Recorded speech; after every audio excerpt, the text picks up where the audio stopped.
and welcome to the Turkish History Podcast. Episode 20. The Princes of Persia. Before we begin, if you have been enjoying this podcast, I'd like to ask you to please subscribe, rate, and leave a review on Apple Podcasts or wherever you get this podcast. It would mean a lot to me and would help more people find the podcast. Thank you for listening. We left off last time with the anarchy at Samarra ending and a new form of a caliphate being born. Though the Abbasid dynasty had endured, the caliphate as it had existed before the anarchy was fundamentally changed. In the place of a united empire of faith ruled from Baghdad or Samarra, a patchwork of emirates had come into existence and now actually ruled the lands of Islam. The caliph still reigned in Baghdad as the symbolic leader of the faith, but he no longer ruled as the actual temporal ruler on earth. Actual rule had passed into the hands of local emirs, mostly either Turkish warlords or local nobles who took over as the central state fell into chaos and essentially ceased to function. We've covered some of these emirates in brief previously: the Tahirids in Iran, the Turkish Tulunids in Egypt, and the Hamdanids in northern Iraq and Syria. And there were, and would be many more, others. The Sajid dynasty in Azerbaijan, the Buyids in Iran, the Salarids in the Caucasus, and perhaps most famously of all, the Fatimid Caliphate in Egypt. Most of these dynasties and emirates continued to acknowledge the theoretical suzerainty of the caliph in Baghdad, with the notable exception of the Fatimids, who were not just Shia, but weren't really emirs at all, as they claimed the title of caliph for themselves. Now, as a Turkish history podcast, I'm not going to go through each of the emirates. It would just take way too long and pull us away from the next big act of our story, the rise of the Seljuks. But one of these many emirates is incredibly important for our story. The emirate directly bordering the Oghuz Yabgu state and the steppe lands of Turkish Central Asia. The immensely powerful and culturally influential Samanid Emirate, sometimes called the Samanid Empire. And it would be the Samanids who would not only bring the Turks into the Middle East in large numbers, but would indeed act as a model of a sort to the Seljuks, because it would be the structures of government pioneered by the Samanids that the Seljuks would eventually adopt and carry forward, bringing them even into Anatolia itself. Now, the history of the Samanids is probably deserving of at least a couple of episodes just by itself, but I'm going to knock this out in one episode by keeping us focused on the critical parts of the story for the rise of the Seljuks, namely, the interactions between the Samanid Emirate and the Turks on the neighboring steppes, and the development of the Samanid model of government. So with that said, let's jump into the history of the House of Saman. The Samanids were descended from a Khorasani Persian magnate named Saman Khuda. Saman was a member of an old noble family with roots going all the way back to the glory days of the Sassanid Empire. Like most Persian nobles, he was a Zoroastrian, and he converted to Islam when Asad was governor of Khorasan. If you remember all the way back to episode 13, it was Asad who had finally defeated Suluk Khan. Shortly after Saman's conversion, the Abbasid revolution swept the Umayyads away, and the new caliphate became increasingly dominated by Easterners, people of both Arab and Persian descent from the lands of Khorasan. Saman's family prospered in this environment, and his sons and grandsons expanded the family's extensive landholdings and received key government appointments in Khorasan. It was during the lifetime of Saman's grandson, Ibrahim ibn Ilyas, that the anarchy at Samarra broke out and the Abbasid state became effectively decapitated. Now, as we discussed last time, as the caliph's authority evaporated and the central lands of the caliphate in Syria and Iraq became the boxing ring for the rival Turkish warlords of the slave army, most of the vast lands of the caliphate fell out of the control of the center. The caliphs were forced to recognize a series of emirs throughout the domains of the caliphate. No longer would the caliph be the sole ruler of all of the lands of Islam. Instead, the direct rule of the caliph would encompass only Iraq and the lands of the Hijaz. Everywhere else, he was merely the nominal overlord, a figurehead, forced to recognize the rule of various emirs, effectively ruling smaller kingdoms and paying mere lip service to the caliph in Baghdad. In the east, this was really helped along by the relatively decentralized nature of the Abbasid Caliphate and the powerful dynasty of eastern governors, the viceroys of the east, the Tahirids. And as the Tahirids took over Iran, the House of Saman, led by Ibrahim ibn Ilyas and based in the far northern region of Khorasan, rose to be key supporters and generals of this new Tahirid Emirate. The Tahirid Emir during the siege of Baghdad, Muhammad ibn Tahir, appointed Ibrahim and his family to middle-ranking positions in the Tahirid Emirate and relied on them to put down revolts against Tahirid rule in the east, though with mixed success. The Tahirids also appointed Samanid family members to governor posts in Transoxiana, the lands north of the Amu Darya, the lands of the old Silk Road cities that were the focus of the war between Suluk Khan and the Umayyads a century and a half earlier. But the Tahirids were not the only powerful family in the east, and their rule proved to be short-lived. By the 870s, as the anarchy at Samarra was ending and the Zanj rebellion was being put down, the wheels were starting to come off the Tahirid bus. Through a mixture of mismanagement, cruelty, and just sort of plain bad luck, the authority of the House of Tahir began collapsing. But the central Abbasid administration was not able to take advantage of the end of the Tahirids due to the state's exhaustion putting down revolts in Iraq and its lack of funds. So instead, a variety of new emirates arose in Iran. Now most of those were pretty small and weak. But in the southeast of Iran, the Persian Safarid dynasty came to power, and the Safarids were not small and weak. Indeed, they were the trailblazers, the first truly Persian dynasty to come to power since the rise of Islam and to dominate the East. And as we kind of discussed last time, unlike the earlier emirates, they had little regard for the constitutional nicety that they were merely governors acting on behalf of the Abbasids.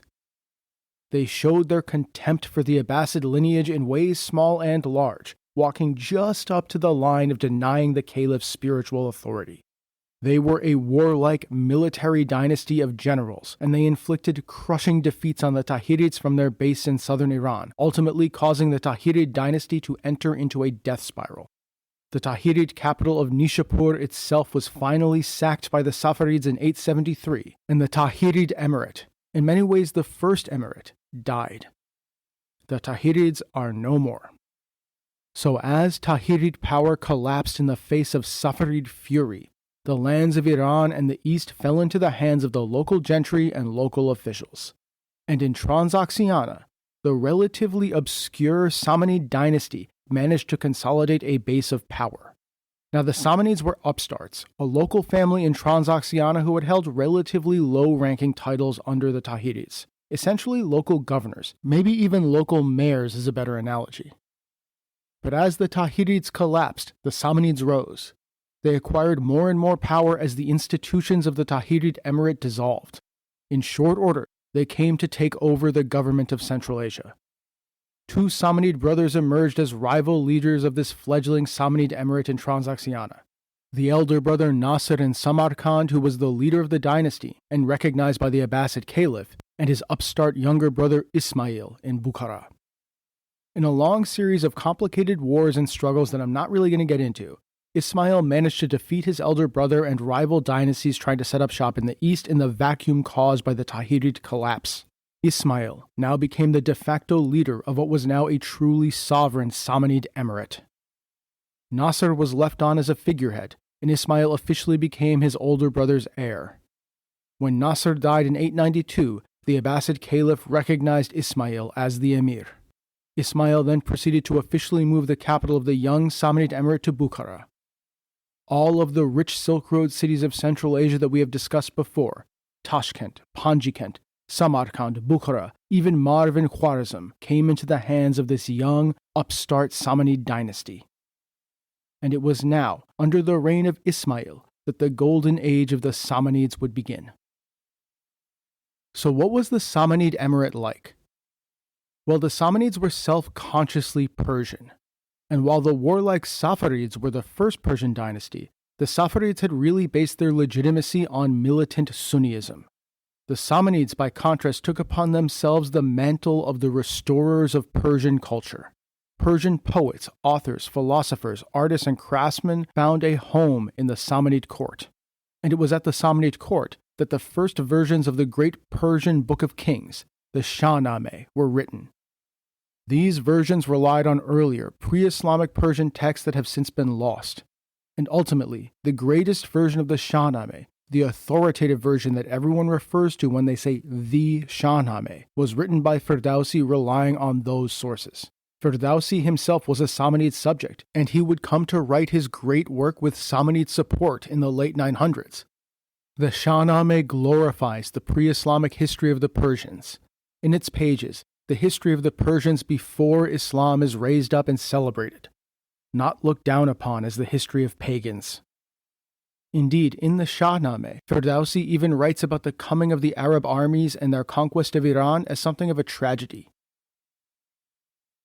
Now, like I said, the Samanid Emirate was based in the lands of Transoxiana, the cities on the far side of the Amudari River that we last really encountered as a patchwork of city-states fought over between the Turks and the Umayyads, and which then became the home base of the Abbasid Revolution. If you think all the way back to episode 1 of this podcast, it's always been the Sogdians, not the Persians, who have been living in these cities. Yet this cultural flowering is distinctly Persian, not Sogdian.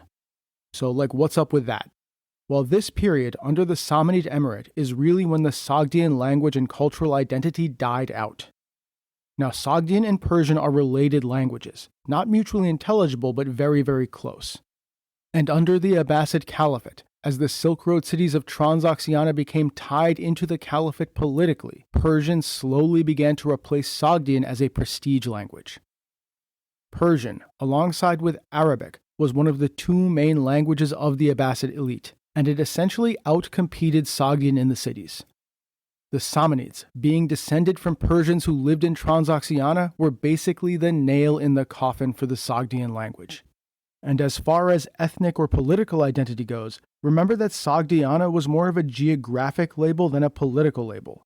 There was no great kingdom of Sogdiana, just a patchwork of city-states and petty kingdoms that happened to speak the same language.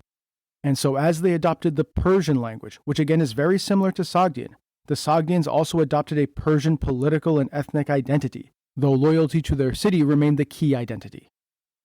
And they're still speaking Persian today in these great cities of Central Asia, though their dialect of the language is now termed Tajik or Dari. The Sogdian language would cling on in the countryside for a little while before finally being outcompeted by dialects of Turkish, which is ultimately how Central Asia largely came to have the ethno-linguistic makeup that it had going into the Russian colonial period. Turkish speakers in the countryside and on the steppe, Persian speakers in the cities. Sogdian would manage to persist only in a handful of remote and isolated mountain valleys in Tajikistan. Its sole living descendant is the Yagnobi language, also called Neo-Sogdian, which is spoken by perhaps 25,000 people in the remote wilderness of the Tajik mountains. So that's a wrap for the Sogdians. They've been with us since the beginning of the podcast, but their time is now up. They're all Persians now.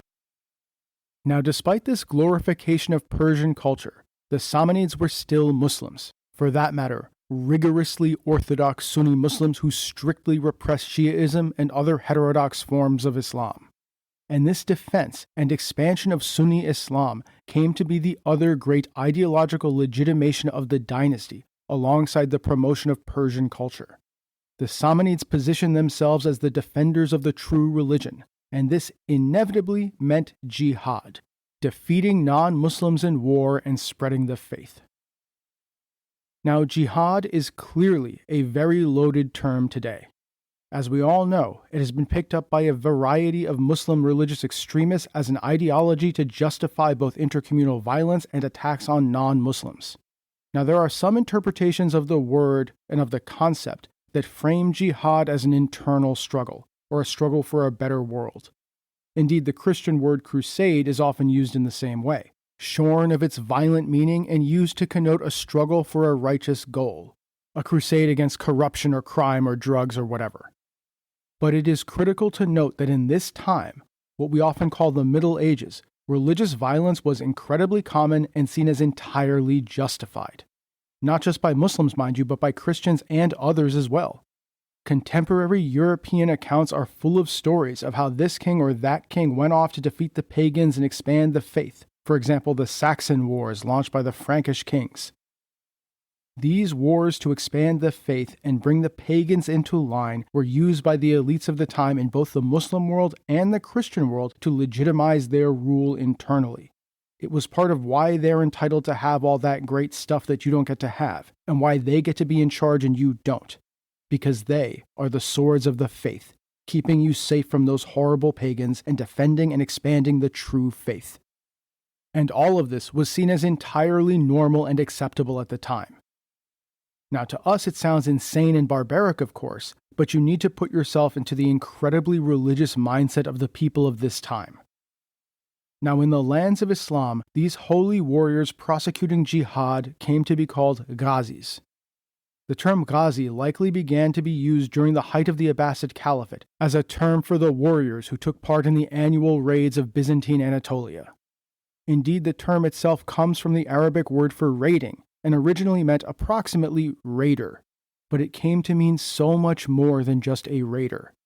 The Ghazi ideal was of an adventurer, a brave man of daring deeds, but one animated by religious zeal. To be a Ghazi also meant adhering to a certain code of personal behavior called futuwah, though I think the actual adherence to any of these ideals was probably very hit or miss in reality. You can make an analogy to contemporaneous European knights, who were supposed to be noble warriors who adhered to the rules of chivalry, but who in reality were mostly violent thugs, wandering around taking other people's stuff and using religion to justify it. Now, there are a lot of clear differences between the ideology of the knight and the ideology of the Ghazi, so I don't want to imply that they were identical. One crucial difference is that the Ghazis did not really have the concept of feudal loyalty to a lord that was so key to the European knight. The Ghazis would travel throughout the lands of Islam and take up the jihad in ad hoc armies, usually sponsored by a local emir, but without any fixed loyalty to one emir or another. And this Ghazi ideal, developed under the Samanids, would go on to have a great and important legacy throughout Turkish history up to the present day. The idea of the Ghazi would be adopted by the Turks themselves and used to frame their struggles, first with the Byzantines and then the Christians of Europe, and then their struggles with the Shia Safavid dynasty of Iran. It would be used by Turkish dynasties of all sorts to legitimize themselves, and it would continue down through Turkish history and even inform secular generals who opposed foreign interference and the invasion of Turkey. Before he was known as Ataturk, Mustafa Kemal was widely called Ghazi Mustafa Kemal Pasha, and it's interesting to note that the Ghazi ideal really began to come into its own here, in the coming Samanid jihad against the Turks. See, in their effort to legitimize their regime, the Samanids looked around for pagans to fight, and being on the northeastern frontier of the Caliphate, they naturally found them in the Turkish tribes that they bordered. War against the heathen Turk would quickly form a critical part of Samanid legitimation and their propaganda of rule.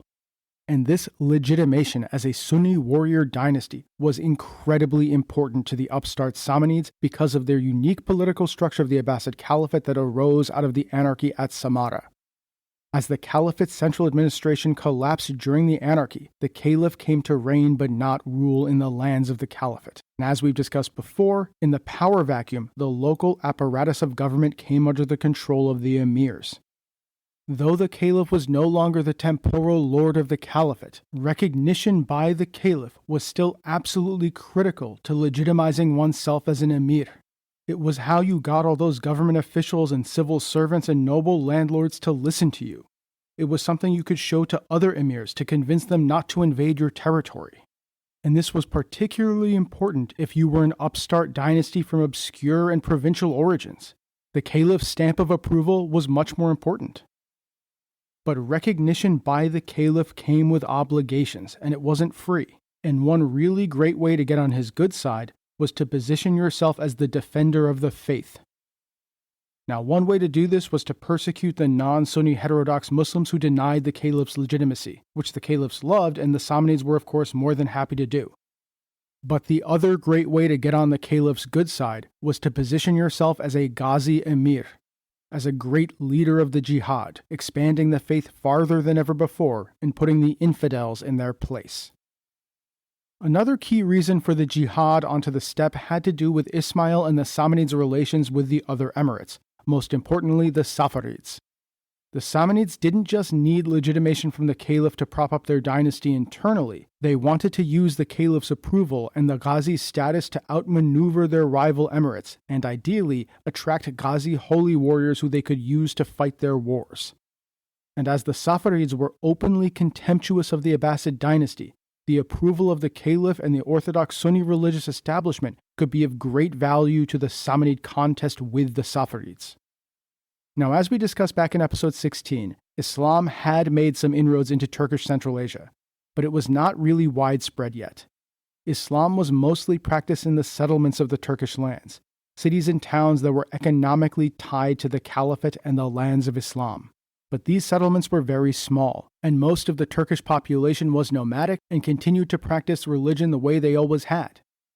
Tengriist shamanism remained the principal religion of the steppe, though the Turks were pretty open-minded about religion and a variety of creeds could be found among them, with people often practicing multiple religions themselves. Nestorian Christianity, Manichaeism, Buddhism, Zoroastrianism, and Islam, and a variety of polytheistic cults and creeds were all practiced alongside Tengriism.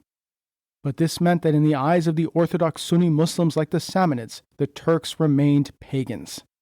Which is just great if you're a dynasty of Persian upstarts of relatively obscure origins looking for pagans to defeat with the sword of jihad. The Samanid jihad onto the steppe started in 893 with a raid led by the Emir Ismail himself. Al-Tabari records, "In this year, the news arrived that Ismail ibn Ahmad al-Samani raided the lands of the Turks and, so it was reported, captured the city of their king and his father and his lady wife. Upwards of 10,000 were taken prisoner, a great many of the infidels were killed, and an innumerable quantity of animals were plundered." Ismail made sure to publicize this mission, to make sure that the Caliph and the Sunni Qadis in Baghdad heard of it. The whole point of this exercise was legitimation of his young dynasty, so he wanted to make sure that the news of the great jihad spread far and wide. We can therefore also be sure that the events and numbers reported are exaggerated. But regardless, the start of this jihad was very successful. Ismail's reputation grew immensely as a warrior for the faith, and he used this status as a Ghazi to go after his main rival, the Sasanid Emirate. As I said before, this was one of the key uses of the jihad, using jihad against the pagan Turk as a political tool against rival emirs. As relations with the Safavids worsened and ultimately led to war, Ismail was able to induce the defection of leading Safavid generals. Ismail wrote to one general saying, "God is between you and me. I am a border man, drawn up in battle array against the Turk. My clothes are coarse, my men are rabble without pay, and thus you wrong me by not leaving me to my pious occupations." And this worked.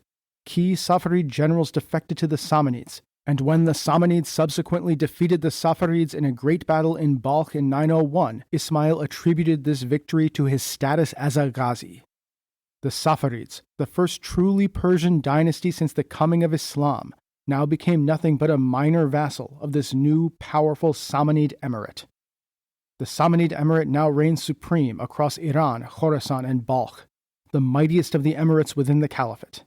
And, in the eyes of its leader, this was due to his status as a Ghazi, his jihad against the Turk. Now, of course, in reality, there were a variety of reasons for the Samanid victory, but it's important to note that the Samanid leadership itself attributed the victory to their Ghazi status. Naturally, therefore, the jihad against the heathen Turk expanded and accelerated after the Samanid defeat of the Safavids and their consolidation of control over Transoxiana in eastern Iran. Larger and larger campaigns, moving further and further into the steppe world. Every year, the Samanids would send massive armies of Ghazis out on jihad across the steppe. The Samanid armies captured Talas, the site of the great Abbasid victory over the Tang troops centuries earlier, and inflicted crushing defeats on the Karluks, the Oghuz Yabgu state, and other Turkic tribes and confederations. Now, as we will discuss next time, this of course had a massive impact on the steppe itself, particularly among the Karluks and in the Oghuz Yabgu state. but it also had an impact within the lands of Islam. See, before the rise of the Samanids, the locus of jihad had been the frontier with the Byzantine Empire. The armies of Islam raided deep into Byzantine Anatolia every year. This was not just a way for the armies to gain plunder and loot, but part of legitimizing the Abbasid state. But with the rise of the Samanid Emirate and its taking up of the Ghazi mantle, the locus of jihad shifted to the east, to the frontier with the Turkish world of Central Asia. Ghazi volunteers from across the Caliphate, men seeking glory and divine favor, as well as loot and plunder, began to head not to the Byzantine frontier, but to the Samanid Emirate and the eastern frontier.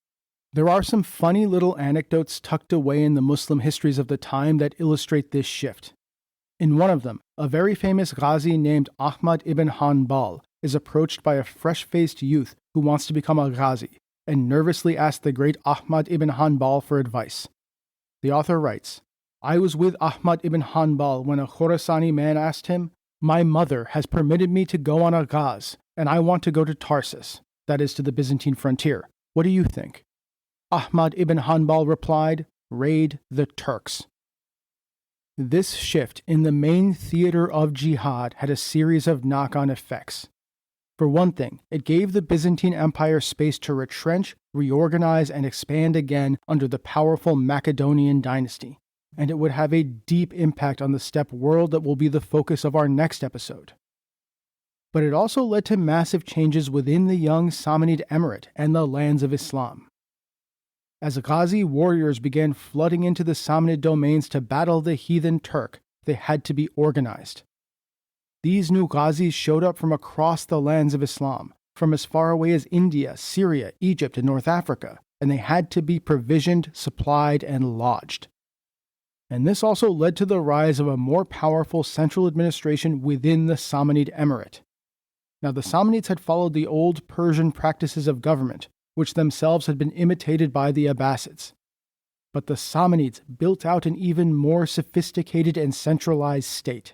Most governmental authority was delegated to skilled and powerful viziers, and underneath the viziers, there were 10 agencies that functioned basically as ministries, overseeing parts of the state's apparatus, with the exception of religion, which remained the prerogative of the Caliph and his emissaries from Baghdad. Each ministry had its own separate office, all located around a central square in the capital of Bukhara, and the arrival of all of these Ghazis from across the Caliphate and the need to organize the jihad required a massive increase in what we would today call state capacity, the ability of a state to accomplish increasingly complicated and sophisticated policy goals. As the need for state capacity increased, the Samanids created new offices of state within the emirate in charge of leading the Ghazis and organizing the jihad. And perhaps most importantly, the 10 ministries of the state civil service became larger, more sophisticated, and increasingly powerful. The Samanid Emirate transformed into probably the most sophisticated state in the world at the time. Additionally, as the proceeds of the jihad flowed into Samanid lands in the Samanid court, as Ghazis from across the lands of Islam poured into the cities and towns of the Samanid Emirate, Transoxiana itself was transformed. The economy boomed as the region became the critical link for trade between the Middle East, India, and the Viking Rus and Europe beyond. Indeed, vast troves of Samanid coins have been found as far afield as the British Isles, China, and India. Vast sums of wealth traversed the region as the Samanids became incomparably rich and powerful. No longer was this a frontier region on the edges of the Islamic world. It now came to be the beating heart of the lands of Islam. Indeed, the jihad was also in some way connected to the great flowering of Persian culture sponsored by the state. Along with the wealth of trade, it was a key source of the funds required to sponsor this renewed Persian cultural flowering. The Central Asian cities of the Samanid Emirate became not just fonts of Persian poetry, literature, and music, but important centers of scientific, philosophical, and religious learning. This era became, in essence, a great Central Asian enlightenment, what we might call the twilight of the Abbasid Golden Age of Islam before the coming of the Seljuks. This cultural and economic flowering was of course accompanied by an increase in population, which in turn led to a colonization drive of a sort. The Samanids began building colonies further and further out onto the steppes, and they began to bind the local city-states and petty kingdoms to their north to them as vassals. Soon, a band of Samanid colonies and subject vassal states had formed on the steppes bordering the cultured and civilized lands of the Emirate. When coupled with the accelerating Turkish conversion to Islam that we will discuss next time, this effectively led to the borders of the Muslim world being pushed steadily outward under Samanid influence. And as we will also discuss in more detail next time, at the same time as the Samanid Ghazi armies were conducting their jihad against the Turks, Samanid missionaries took to the steppes to convert the Turks peacefully. So as the Samanid state became increasingly wealthy, powerful, and sophisticated, it came to project its power and influence across the steppe and deep into the lands of the Turks. But at the same time, these wealthy, powerful, and sophisticated lands came to draw the attention of the Turks as well. This was a two-way street. The interactions were not just one way. And this is a story we have seen over and over again on the podcast. The interaction between the nomads and their neighboring sedentary society has always involved both sides, be it in China, Europe, or here in Central Asia. And so, throughout the 900s, Turks came to play an increasingly important role in the internal politics of the Samanid Emirate. Predictably, this began in military affairs.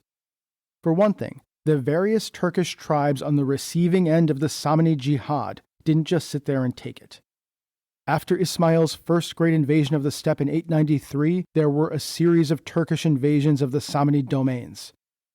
Now, these are somewhat poorly attested to in the Islamic sources, likely because Muslim historians didn't like dwelling on defeats.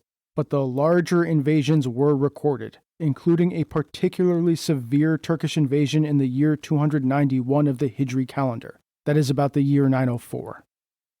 In the year 291, the Turks set out in a great and immeasurable company to Transoxiana. There were in their army 700 Turkish tents, and that was only of the chieftains among them. Ismail sent out to them a great army, and a numerous company of volunteer holy warriors followed them. Now, according to the Islamic sources, Ismail was able to defeat this Turkish invasion with a surprise attack. But that was not the end of Turkish invasions or of Turkish involvement in the Samanid state. Predictably, in the course of prosecuting their great jihad against the Turks, the Samanids had of course noticed the might and proficiency of the Turkish troops, and they would come up with the exact same idea that the Abbasid caliphs and countless northern Chinese courtiers had come up with. Wouldn't it just be great if we got these fearsome steppe warriors to fight for us? And spoiler alert, it's going to end up exactly the same way for the Samanids as it did for those guys.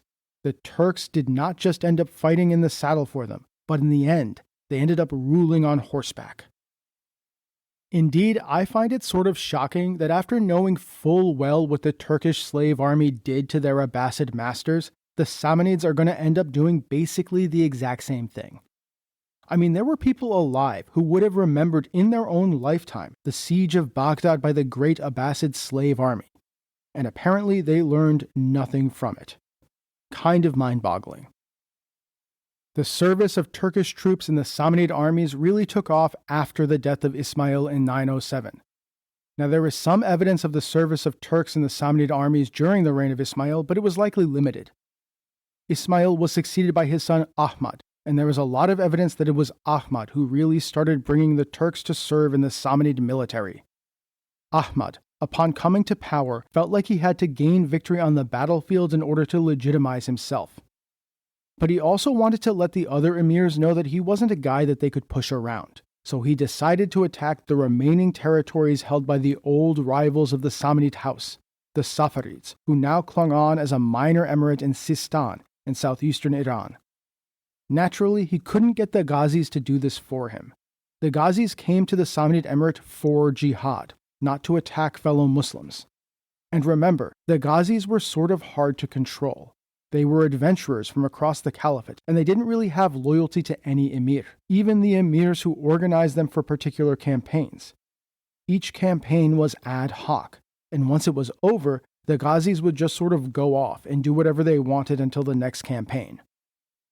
Additionally, the centralization of the Samanid Emirate, The creation of this sophisticated and powerful central bureaucracy that consolidated power in the hands of the emir and his ministers was resented by the Iranian nobility. This is kind of a story as old as time. Powerful nobles always tend to resent powerful kings, sultans, emperors, or caliphs. They want to run the state, not have all power in the hands of the monarch. And powerful nobles obviously have access to wealth and military men, making them dangerous to rely on. If you need their military muscle, you sort of can't just do whatever you want. They have leverage over you. So Ahmad wanted to have a more reliable military, one more under the control of the state, and one that he could use as he saw fit. And so, like the Abbasid caliphs about 50 years before him, he turned to the steppes and began recruiting a Turkish slave army. Way to go, man. That's just a great idea that's definitely not going to come back to bite you in the ass. Now, there was probably a nucleus of this slave army built by his father Ismail that Ahmad then took and expanded. Turkish slave bodyguards were already sort of high-status luxury goods and could be found in the courts of many emirs. Additionally, Ahmad's chief general Simjur al-Dawati was a Turkish slave soldier who we know started his career with the Samanids during the reign of Ismail. Regardless, Ahmad began aggressively recruiting large numbers of Turkish slave soldiers. By the year 911, Ahmad had assembled a massive Turkish slave army. He then placed this army under the command of his Turkish slave general Simjur, who launched a campaign into Sistan and utterly crushed the small Safarid army. The Samanids were victorious, and Simjur was made governor of Sistan. But this victory was not all that Ahmad hoped it would be. See, like the caliphs in Samarra discovered a century earlier, Turkish slave armies aren't cheap. So in part to pay for his larger army, the army that had just gained victory, Ahmad imposed brutally high taxes in Sistan and raised taxes across the emirate. Predictably, he immediately began facing revolts against Samanid authority, revolts starting in the newly conquered Sistan and spreading to other parts of the emirate, mostly those parts located in what is now Iran. Putting these revolts down required expanding the army, which meant bringing in even more Turkish slave soldiers. Additionally, the rebels themselves would try to hire Turks to fight for them, and when defeated, some would flee to the steppes and attempt to raise Turkish forces to invade the Samanid Emirate. Therefore, as the revolts against Ahmad grew, the importance of the Turkish slave soldiers rose, and some of them started to get upset with the emir. Plots to kill Ahmad began to bubble up among the slave soldiers. Indeed, the governor-in-chief General Simjur himself was involved in at least some of them. Now, the reasons for these plots are somewhat unclear. Some sources state that the Turks were unhappy that Ahmad was continuing to spend so much money on the Persian scholars and scientists in the great cultured cities of the Samanid Emirate, money that they felt should go to them. I mean, think about this from an illiterate Turkish soldier's perspective. On the steppe world where they had come from, no one would ever spend so much money on people whose purpose was basically impossible to discern. Soldiers, warriors, took the lion's share of everything. There are also references to conflicts between the different groups of Turkish slave soldiers, various groups of Turkish slave soldiers feeling that Ahmad was growing too close to their rivals. I tend to think it was probably a bit of both. Regardless, in 914, a mere 3 years after his invasion of Sistan, one of these plots succeeded. While Ahmad was camped outside the capital of Bukhara, a gang of Turkish slave soldiers broke into his tent and decapitated him. Reportedly, Simjur was deeply involved in this conspiracy. The Turkish slave troops then took the royal treasury and, led by Simjur, rode off to take Bukhara itself, bringing with them a man they hoped to make a puppet emir. The Turkish slave troops got as far as briefly controlling the citadel and the gates of the city before Simjur realized that there was no way he could actually hold Bukhara. So he then double-crossed his former allies, joined the Bukhara forces, and put the rebellion down. The puppet emir was executed for good measure. Simjur himself, of course, got off scot-free. Shortly after this incident, the civil administration of the state and key Turkish slave generals, including Simjur, coalesced around one of Ahmad's sons, the infant Nasir II. Probably they felt that as he was an infant, they could easily control him. But of course, this was not universally accepted, and other members of the Samanid house rebelled and proclaimed themselves to be the rightful emir. Naturally, these rebels both allied with gangs of Turkish slave soldiers who found themselves cut out of power by the cliques supporting Nasser II, and they also began actively recruiting their own Turkish slave soldiers from the steppes. For example, Nasser's uncle Ishaq and later Ishaq's son Ilyas raised up a revolt from the Fergana Valley by recruiting among the Turks, according to al-Masudi.